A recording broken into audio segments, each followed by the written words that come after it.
bakunzi b'urubuga rwacu dukunda cyane rwa BF4 Plus, ndongeye naje kubaramutsa ndabifuriza kururanirwa aho muri hose mu banyu no mu byanyu,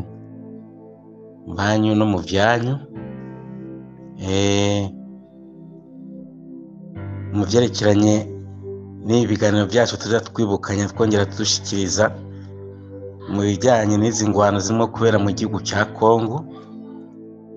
Muribuka cyane ko mu minsi iheze twari turimo dusobanura ibyerekeye na Felix Tshisekedi, ndababwira ko ni uyu Antoine Felix Tshisekedi Chilombo wa Mulumba ko ari umuhungu w'impirimbanyi cyangwa se y'umuntu w'umunyapolitike yagwanyije cyane politiki ya Mobutu, ariko atagwanishije imbunda, agwanishije ikaramu mu gihe kinini cyane.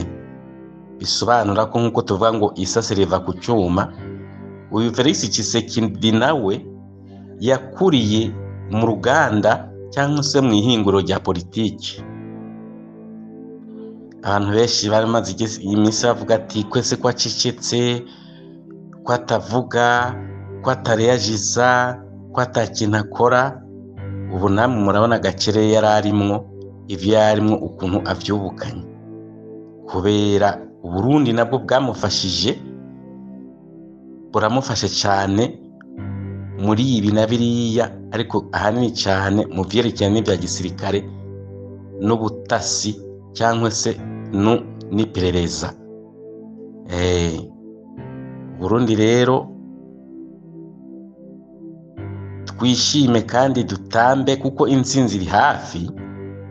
Namwe murabibona ko abantu twabakomye mu nkokora tubageze kure, hasigaye kuvuza ifirimbi gusa ngo utangure gushorera. Ariko rero iyo firimbi ntizovuzwa, bavuga ngo nyine umupfu namufata hanuka, kiretse abadutumiye bataraduha uwo mwanya wo kuvuza ifirimbi. Ariko murabibona ko muri make ibikorwa abarundi bagiyemwo birimo gutanga umusaruro mwinshi cyane utagira uko wunganywa nawo. Nk'urugero nobaha, murabibona ejo bundi kuwa kane tariki 22 z'ukwezi turimo nyene kwa gatanu 2025, urabona iri sekeza ryatanguye kampanye cyangwa se operasiyo zatangujwe ikinshasa ubwaho. Kinshasa hatanguzwa operasiyo abakongomani ubwabo bageze ngo kifyagiyo mbega ni nko gukubura umufukubuzo mu Giswahili, kifyagiyo. Aho izo operasiyo rero zagiye zirazunguruka zikubita umujugujugu kuri uriya Lieutenant General Pierre Baniwesa. Mwibuke ko yari ariwe mu gihe cya Laurent Joseph Kabila Kanambe, yari ahagarariye ubutasi, niwe yari ahagarariye ubutasi mu gihe cya Tshisekedi. Ndabibutse ko ubu General Pierre Baniwesa ari umukongomani akomoka muri ya province ya Ovele, ihana urubibe na Sudani y'Amajyepfo n'Ubugande. Uwo rero niwe Laurent Joseph Kabila Kanambe yari yaramugize chef d'état major, niwe mbega yari yamugize chef d'état major wo muri Congo muri icyo gihe cya Kabila, kugira ngo ahagararire nyene inyungu ziwe mu bintu byose muri ibi na biriya. Urabona uyu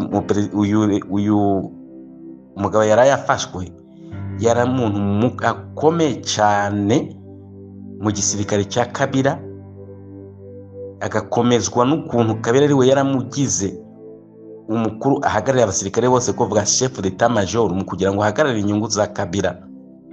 Kuko urabona uyu Lieutenant General Pierre Baniwesa yari umuntu yavuye ku igrade rya majoro acasimbira ku igrade rya koroneli, ava ku igrade rya koroneli acasimbira ku igrade general asisimba ku igara rya lieutenant general. Urumva abazi igisirikare murumva aya mapete kuntu yagiye yasimba simba, kuko ntushobora kuva ku ipete rya major ngo ujye ku ipete kuri ranga rya colonel. Ubu simvye irindi pete, uva kuri major ukaja kuri lieutenant colonel, uva kuri lieutenant colonel ubwo ari uja kuri colonel, ariko we ya lieutenant colonel ntiyigeze mu bitabo vyiwe cyangwa muri curriculum vitae yiwe nta lieutenant colonel yigeze abona agendana, cyangwa se uva kuri lieutenant kuri colonel nuva kuri colonel ntabwo uco simbira kuri general, utegeza kuja guca kuri brigadier, ntabwo yigeze abona ipete rya brigadier. Hano yavuga ba brigadier ntabwo yigeze abona iryo pete, ntabwo yagize guca kuri iryo pete, yavuye kuri colonel directement aca kuri lieutenant general, ntasimbandi asimbandi maranga. Urumva kubera iki? Kubera bamwihutagiza kugira ngo aje guhagarara inyungu z'uyu Kabila, ariko abandi baranavuga ko ngo n'uyu ngo n'umugandi, kugira ngo amushize hano ashizemo vyerekeye mu beno mu ntuze muri za Manyema n'ibiki bari kumutahura, ariko bamushizeho kugira ngo ahagarare inyungu za Kabila. Uye rero Kisekedi yarayamucakiye kubera amucakiye bitewe na maneko yahoze ari KGB y'Uburusiya, ubutatsi bw'Uburusiya nibwo bwamwibiye akabanga ati dore umuntu harimwo atanga amakuru yose yo ku rugamba ati n'uyu nuko niwe yari magara fante ya Kabila.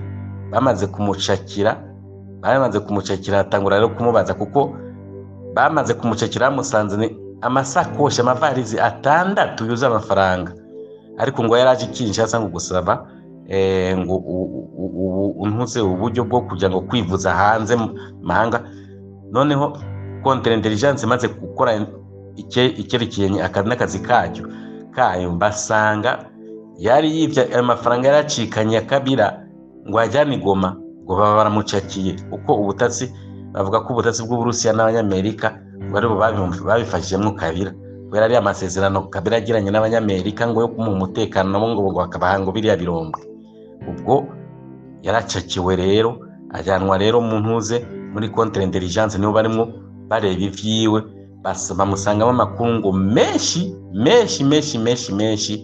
kuko iyi ntuze iyi vision yabo ya Kabila, mbega ngo iyi operation Kifyagiyo niyo kudemantera, mbega kuvanaho kudemonte biriya vyose Kabila agiye ahambiranye sino n'amasezerano n'u Rwanda yo kugira ngo habe infiltration mu gisirikare cya Kongo no muri administration mu nzego z'ubutegetsi bw'igihugu cya Kongo.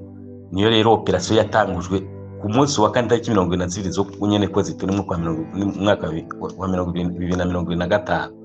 Ubwo hamaze gufashwa abantu benshi batagira ngo uko bangana, ariko byahereye Kinshasa rero urumva byakomeye.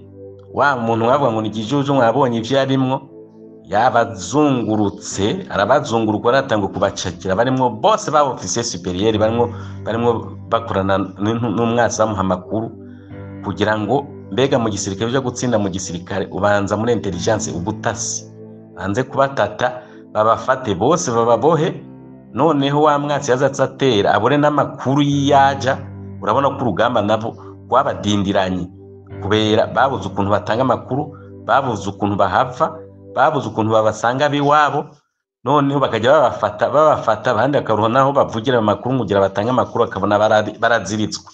Bamwe bose abanyarwanda bashira muri iki gisirikare ntuze cya Kabila, kuko urabona nibo bantu bakinjijemo ivyerekeranye na corruption, mauvaise gouvernance, ibintu byose akazabitoba babijaba. Urumva donc histoire imwe mbi yo mbega kwifatira igihugu cy'abandi muri ubu buryo cyangwa na buriya, ari nabo yariyo mintuze biraro mwovuga ati bitarogwa biraro uyu mwatsi yazacako kugira ngo amenye n'amakuru.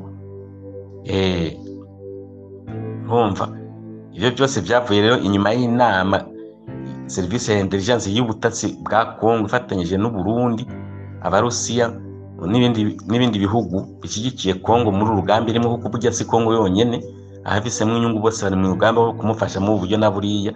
Bagiye kumuvumbura rero uwo majoro, uwo generali yavuye ku ipeti rya majoro asimbira kuri koroneli, avuye kuri koroneli agasimbira kuri generali. Namwe mwumve aka kamaramaza bitewe n'iki? Kubera nyene rero yarafatiye runini Kabila. Ubu rero mugabo bakaba baramufashe, ariko rero kuba baramufashe birasobanuka ko ngo n'umugambanyi akomeye, ari no mu bagambanye mu ifatwa rya Goma, mu bagambanye mu ifatwa rya Goma. Kandi na Nations Unies itanga intuze icegeranyo y'uko ngo Goma ku ifatwa rya Goma habaye ubugambanyi mu bategetsi bakuru bo hejuru bahoze ari muri leta ya Kongo n'abandi bakirimwo mu nzego za Kongo bakorera intuze ubutatsi bwa M23. Nuko niwe si wenyene bafashe, hari bafashe n'undi mu general, uriya mu general Ntanzu Joseph Banza nabo baramufashe, general Joseph Banza, n'uriya Martin Kabwelele, uyu Martin Kabwelele nabo baramufashe, afata na general Theophile. General Theophile urabona ko niwe yarashinze logistique y'ibigwanisho byo muri Kongo yose, bakavuga ko bose ari abantu bakorana na Kabila.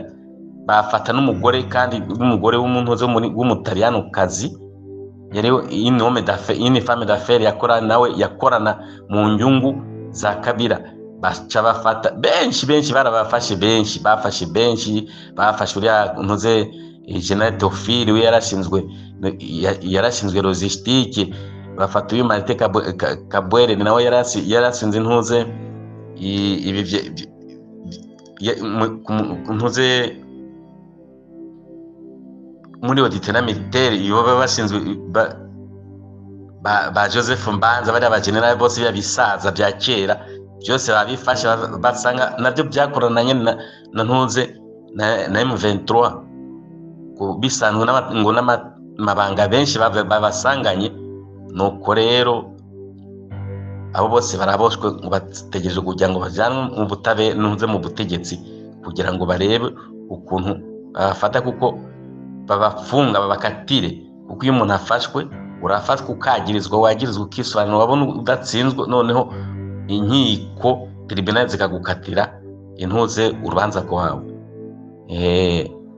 None rero wa musaza navuga ngo aracecetse, burya yacecetse azi icyo arimwo.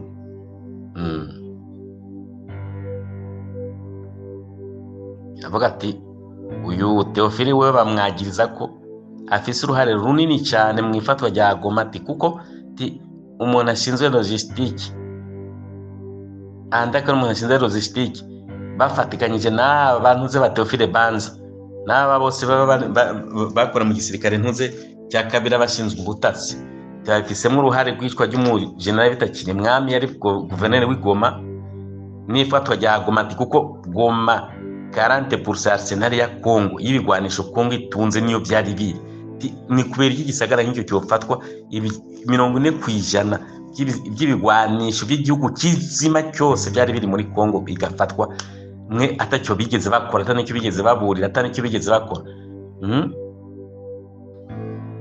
Hakicwa abantu benshi, hagahunga abantu benshi. Noneho rero ubwo Tshisekedi ngo afashe iyo strategie yo kurandurana n'imizi abo ntuze ba Theophile, kubera izo sabotage bakoze hari izaguma mu byerekana logistique. Aba ba Emmanuel Shadari bariya bose mwumva bantuze bose bafashwe, Emmanuel Shadari, ba Ferdinand Kamere barimo bari bashinzwe auditora militaire ya Kabila, bose bariya bababoshe, bariya bose bababashe kubera basanze bagirizwa trahison, kugira ngo bakoze trahison yifatwa rya Goma. Bariya bose baraboshwe, biriya bisaza byose babifasha bose. Tshisekedi rero urumva yahagurutse bamaze kubiboha, rero nibwo baciyumva baciye baja muri ntuze muri parlement kugira ngo bakureho ubudahangagwa, baca bapfa n'ubudahangagwa bwa Kabila.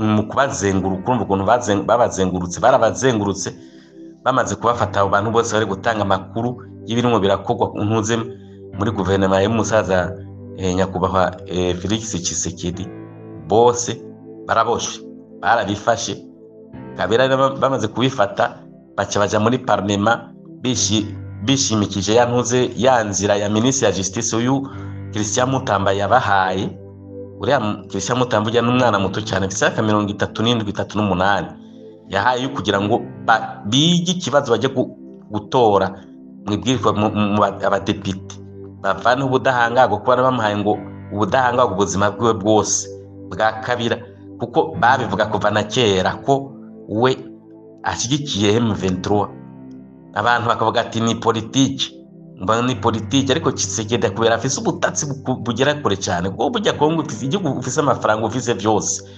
bamaze kubivumbura ko ari wowe ubwo yayishinze yongeye icyo ngo bita AFC ariko M23 ya kera yarayigwanyije none wewe aja muri AFC kubera iki nanga bari mu mugambi umwe ntuze na Tshisekedi n'uyu Joseph Kabila bongeye ko icyo bita AFC kuko babonye ngo atazindi nguvu zo gukuraho Tshisekedi kiretse bari abasirikare b'abanyarwanda kubera niriya plan bari bamaze kubakorera yo kubinfilitira mu gisirikare cya Kongo nuko rero ubwo rero batangwe kubakora iyo operation kifyagiye yo kubura ivyitso abandi mu Kinyarwanda bavuga ivyitso byose babihereye Kinshasa none ngo bazokurikiza mu zindi ntara mu zindi province zo muri Kongo bagende babifata kuko maneko zabo ngo arandi coordine bazikura Kinshasa bakaza bitanga mu province no kuna ngo Gomera afashwe ngo Sakira afashwe ubukavira bagenda biruka batanarashe kubera iki ngo coordine bazikura Kinshasa ati ibigwanisho dutanze ibi nibi bafise ibi nibi donc appui militaire bafise ni na gute noneho batangwe hagera n'igihe indege itajya kurasa pe ikabura kirasa yaje cyo kurasa igasanga bayiteguri ubwo rero barabifata byose babifashe bya bisaza bimwe by'ibigambanyi byose barabifashe babiboshe noneho rero Tshisekedi atangwa kuzenguruka kugira ngo banserkere Kabila baca bamuvanaho za immunite bwa budahangwa bwose ubu yabaye nk'imbwa imigenda none abo nziyaja niyava tirekada timve mu gacirere naho ngo agiye kwifatika kandi babize ko yari ifatikanyije nabo kugira ngo berekane ko azi politiki ariko yabonye ko umuhungu wisase ukuntu nawe ryasase ryariyo ryamutare kwijeho donc communauté internationale nyose baravuga ko politiki ya M23 politiki ya Kabila byose ntuze Tshisekedi yabiciye amazi abakubise ifende babakubise amacenga namara nabyibonera uyu munsi no ntuze perezida wacu dukunda cyane nyakubahwa General Neva yageze Kinshasa ku nshuro ya gatandatu mu mezi abiri iyi ni inshuro ya gatandatu bujya mu mezi abiri aba baperezida babonana bagiye rero bujya kungurana ibitekerezo bagiye inama bikerekeye n'izitariki hirya y'ejo bujya hari inama mu Bugande ya CGRR y'abaperezida bo mu bihugu biyaga binini kuko urabona perezida Neva niwe coordinateur cyangwa perezida ashinzwe afise komisiyo de suivi yo kugira ngo yo guhosha amakimbirane yo mu bihugu by'ibiyaga binini niwe perezida ari ya komisiyo rero none rero bujya ko muri za misile zabo bavana Buganda 16 cyangwa 60 bapise biyumvira ati bazoza mu ndege tubarase ntamenye ko bujya Neva agiye kumwibira ibanga nk'umugenera ambwira ati ntuzujeyo tuzoganira nk'uko dore tuvugana nyene muri ntuze muri conference video conference nizo tuzokoresha nkuko babigenjeje noneho nimba rero bari bateze imitego nk'ujya bajya batega imitego tindege bizobazozamwe tuyirase ubu general niwe yigereye ubwiwe haramwibwira atarimwe byo kuvugana kuri telefone hatagira nabi bamajwe none rero murebe ku ntimbwa bayimena ubuhanga kuko trop aho byakabire ngo ni kera igihugu cya Kongo gifeze gufata inzira yacyo cyane gufata inzira yacyo yemye abemeje gufatanya n'iki gihugu nyene bagifatanye nacyo abanyagihugu bacu bemeye kugikorera bagikorere bagipfire kuko nta wundi azogikorera kubarusha abanyamurenge nabo niba bishinze abanyarwanda berinde rero umuti bawunywere hamwe, niba batishinze abanyarwanda nabo bafata inzira hamwe wabo masunzu bamukurikiye bamuyoboke, niba bafise ubwenge bandike itangazo kuko bajya bagwana mu matangazo, itangazo yabo niyo afata uburere niyo afata ubuce, bandike itangazo ko bitandukanye na M23 barebe ko nuzongera kujya hariya za Minembwe cyo kubashakayo, ariko kuva igihe bataratanga iryo tangazo bango bivangure n'umwasi urabizi nyene ngo inkende mu gupfa ngo isanga ibiti byose binyerera, kuko kuva urupfu rw'inkende nyene urabizi kuba bacuditse n'ibisiga ariwo mushiro wabo, niba baticudakanurana n'ivyo bisiga rero kugira ngo babone barokora igufa, ubwo nyene bazumva inkuba zikubita, aho bari hose aho bazoca, kuko ubu twamaze kubatangira baratangatanzwe babuze iyo bajya niyo bava, politiki yabananiye hariya ntibazohatugumana. Goma ni Bukavu jewe ndabahaye indwizi zibiri, mu ndwi zibiri hariya niho tuzotangura kwacamo umucanwa kugira ngo twikure ko gasuzuguro.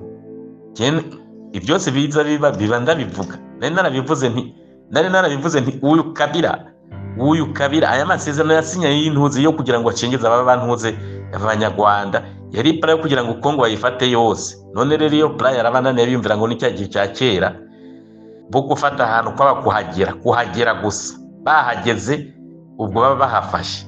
Ntibamenye rero ko ivyari magera byageruye, abantu babonye karenganyo kuva kera, abanyagihugu ba Kongo babonye gasuzuguro kuva kera. Tubuse trop Congolais telema umunyakongo wose tihaguruka, kuko hari ijambo ntuze proverbe y'Abarabu bavuga, hari proverbe ya Mwarabu wo muri Misiri wo muri Egypt yitwa Saimene, avuga ngo sinzi ukuntu isobanura mu Kirundi kiretse ndayivuze nyene nk'uko bwayivuze kugira ngo isobanura akajambo kukandi ngo fa'alamu ilmun adui fikiratan ala fikiratan kalimatan ala kalimatan, kugira ngo utsinde umwasi, umuhashe umukomeshe, nukumugenda runono, buri kiyumviro yiyumvira, buri gitekerezo ashira mu mutwe, kugira ngo umutsinsure bwa burundu. Ubwo rero murabibona ko nimba utsinze igiseke naho aho yagasomye ako kantu bwo naho yabisomye aca asanga gutsinsura abantu bwa mbere yarazungurutse muri diplomasi mu mahanga hose, politiki yabo barayica. M23 nta politiki ifise, byose byarabapfuye mu mahanga, kuko nta gihugu na kimwe kitafise abanyagihugu bavuga ururimi rwabo kandi badatuye muri icyo gihugu. Iyo politiki yarapfuye. Faci Beto yayineye ko uwo muti yawuneye ntukivura ntugikora kuri bo. Noneho rero politike yo kugurisha amabuye, Amerika ati ngibi amabuye, fata amabuye ncungire umutekano. Burya bisobanura byinshi. Abandi babonye ejo bundi Cyril Ramaphosa ajya muri Amerika bamwereka amafoto terekati ukuntu abazungu bamerewe nabi bigize gute, bira n'ibyagiye muri media zicyamujyanyeyo. Amerika rege ati M23 sinzoyitetereza kuko Kagame niwe bamushyigikiye.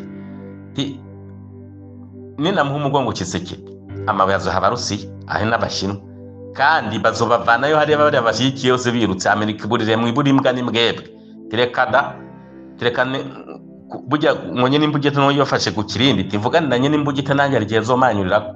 Niyo gituma navuze ati kugira ndakumanyurire ko aba bantu nteze umutekano muke banyikira abanyagihugu, bakica abaturage, bakanyikira abanyagihugu, bakiba ubutunzi bwanjye, bategerezwa kuva hano bakagenda. Nubwo rero urabona Ramaphosa bugiye yagiye hariya muri Amerika kugira ngo amere nk'useze Amerika yatangaho umugabo ati jewe nzogiye gukubita hariya umunsi rero byatangwa hari n'igihugu cya SADC ati muzobe mubizi ko rukubigiye kumera.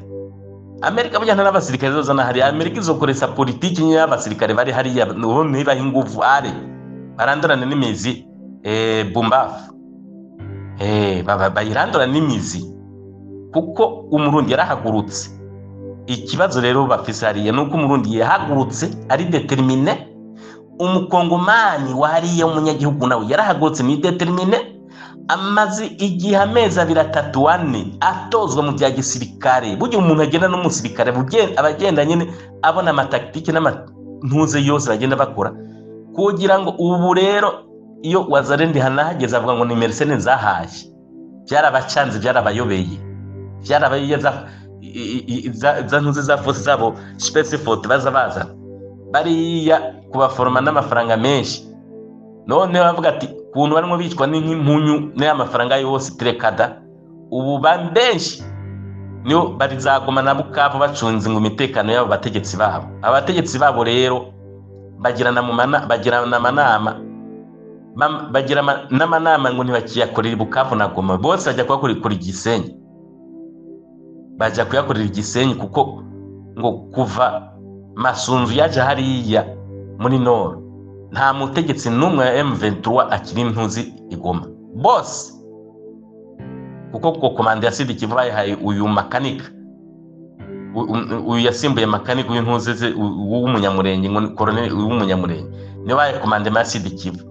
Noneho rero burya hari n'ibindi tutamenye, inkuru hariya hamwe barasanira Kamanyura, generali yaraje gutanga plan yo kuja ku rugamba, ahubwo asanga babasirikare buriya mu colonel bari Kamanyura bari bageze ku icyumweru bategereje rotation, kuko buriya mu gisirikare nta muntu uguma ku rugamba buri gihe cyose. Hari gihe bagukorera rotation ukavayo abandi nabo ukaza muri za position zabo. Bamaze icyumweru bategereje ntuze rotation yabo, ngo bari barabuze inzira yo kuza kubakorera iki rotation. Noneho ngo azazanye ntuze plan yo kujya kugwana ati, kandi bari bategereje abaza kubasimbura mu birindiro ngo nabo bajye basubira inyuma kujya kuruhuka, bajye mu karuhuko cyangwa se bajye mu zindi position. Ubwo ukoroneri akavuga ati nimutazana no mu dusimbure twe genda ndabana basirikare bahavana ati kuva hano ni order yeza kuhavana atari order, none ko mutene mu gutsi. Noneho havamo ngo kutumvikana batangura kurasana. N'ikindi nyamukuru cyabaye ngo nijo rero uriya bari M23 ari Kamanyura ari mazi hafi ngo ukwezi bategereje ko boyihindura ngo bayihindure, ibura bajya kuyihindura, kandi buri kanya hato na hato Wazalendo rimwe kubagaha ibitero. Noneho general Ngwaza aje ngo azanye plan yo kujya gutera, kandi abo bajya gutera bari bategereza ko bari reshanye n'abandi basirikare baza kuza kubasubirira. Nibwo rero ngo kurasana gukomeye kwahabereye hariya. Ahubwo rero sinzi n'iperereza ryacu ko bitabimenye, bare guhita baca bafatiraho ari bakabarandurira hariya, ariko nta na kimwe kiratakara, kuko ndizera neza 100% ko Uburundi hariya amakuru yose byafise kubiganza gutyo, umwanya n'umwanya